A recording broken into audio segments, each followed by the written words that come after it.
नमस्कार, मैं हूं विवेकानंद शर्मा और आप देख रहे हैं the Vivek views. The Vivek views के इस एपिसोड में मैं खास तौर पर आपके सामने जो तथ्य रखने वाला हूं वे किसी चेतावनी से कम नहीं हैं। जी हां, चेतावनी मैं इसलिए कह रहा हूं क्योंकि पिछले दिनों देश में कुछ घटनाएं ऐसी घटित हुई हैं कि यदि उनका आप विश्लेषण करेंगे तो निश्चित रूप से आपको लगेगा कि कुछ विशेष हो सकता है, और यदि इनको आप जोड़ेंगे एक दूसरे के साथ में तो लगेगा कि कुछ न कुछ तो बात अलग तरह की लगती है। और इसीलिए इस एपिसोड का नाम हमने रखा है चेतावनी। सतर्क हो जाइए यदि आप भारत के महानगरों में रह रहे हैं तो। ये बात मैं इतनी आसानी से नहीं कह रहा हूँ, इसके पीछे कुछ तथ्य हैं और उन तथ्यों की तरफ आपका ध्यान आकर्षित करवाना चाहता हूँ। पिछले यदि 1 महीने की बात करें तो ध्यान में आता है कि 1 महीने के भीतर उत्तर प्रदेश में खास तौर पर 3 स्थानों पर रेलवे के साथ में जिस तरीके की जो खबरें आ रही हैं, जिस तरीके से खबर ये आ रही है कि 3 स्थानों पर 1 महीने के भीतर ट्रेन पलटवाने की साजिशें रची गई, इस प्रकार की कोशिशें की गई। खासतौर पर कानपुर और कासगंज का जो रूट है वहाँ से इस तरह के समाचार खासतौर पर देखने को मिले। और उसमें भी महत्वपूर्ण बात तो ये है कि एक स्थान पर ट्रेन पलटवाने के लिए पटरियों पर सिलेंडर रख दिया गया और उस सिलेंडर के पास में जो सामग्रियां मिली हैं वे आपको सोचने पर मजबूर करेंगी कि आखिर ये सब करने वालों का विचार क्या रहा होगा। सिलेंडर के पास में विस्फोटक मिले हैं, पेट्रोल मिला है, माचिस मिली है, अन्य कई प्रकार के विस्फोटकों की भी बात सामने आ रही है। एक जगह इस तरीके से ये जब बात निकल कर आती है तो निश्चित रूप से आपका सतर्क होना जरूरी है। वहीं दूसरी तरफ बात करते हैं तो एक अन्य स्थान पर जो है ट्रेन की पटरियों पर लकड़ियां रख दी गई और एक स्थान पर और इस तरीके की चीज़ें निकल कर आ रही हैं। तो केवल बात ये 3 स्थानों की ही नहीं है, बात कुछ और भी है और वो बात है खासतौर पर गुजरात से। गुजरात में याद कीजिए 2002 में जिस तरीके से राम भक्तों की जो ट्रेन थी उस ट्रेन में आग लगा दी गई थी। उसके बाद में गोधरा के दंगे हुए थे, पूरे भारत ही नहीं अपितु विश्व भर में वो चर्चा भी हुई थी।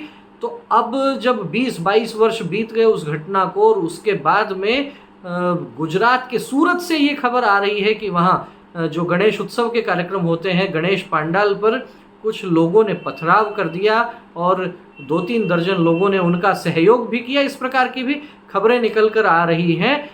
फिर इस घटना के 2-3 दिन पहले छत्तीसगढ़ में रायपुर में एक घटना होती है और गणेश उत्सव का जो वहाँ कार्यक्रम था उसमें गणेश जी की मूर्ति खंडित कर दी जाती है। केवल बात यही नहीं रुकती है, बात करते हैं राजस्थान की भी तो ध्यान में आता है कि राजस्थान की जब बात करते हैं तो भरतपुर के निकट डॉक्टर भीमराव अंबेडकर की मूर्ति खंडित कर दी जाती है। लगातार एक के बाद एक इस प्रकार की जो घटनाएं सामने आ रही हैं ये आपको सोचने पर मजबूर कर सकती हैं। मेरी कुछ राजनीतिक रूप से सजग लोगों से चर्चा हुई तो कहीं ना कहीं उसमें एक एंगल लोग ये भी देखने लगे हैं कि नरेंद्र मोदी ने जब से लगातार तीसरी बार शपथ ली है प्रधानमंत्री पद की, तब से हो सकता है कि कुछ अलगाववादियों के मन में, कुछ आतंकवादियों के मन में अलग तरह की सुगबुगाहट चल रही हो और कहीं कोई बड़ी साजिश को अंजाम देने के लिए तो ये लोग कहीं तैयारी नहीं कर रहे हैं। लगातार जिस प्रकार से इस तरीके की घटनाएं सामने आ रही हैं ये आपको सोचने पर विवश कर सकती हैं। केवल देश भर में ऐसा नहीं है कि ये 5-6 घटनाएं ही ऐसी हुई हैं। यदि आप गौर से समाचार पत्र पढ़ते हैं, न्यूज़ चैनल्स देखते हैं तो अनेक घटनाएं आपको और भी इस प्रकार की देखने को, सुनने को मिल सकती हैं। निश्चित रूप से महानगरों में सतर्क रहने की आवश्यकता मेरे को महसूस होती है। लगातार जिस तरीके से ये सब चीज़ें आ रही हैं, अलगाववादी लोगों के बयान आते हैं वो तो अलग चीज़ है, लेकिन इस सब के अलावा जिस तरीके से समय काल परिस्थिति के अनुसार चीज़ें बनती हैं, बदलती हैं और स्वरूप परिवर्तन होता है।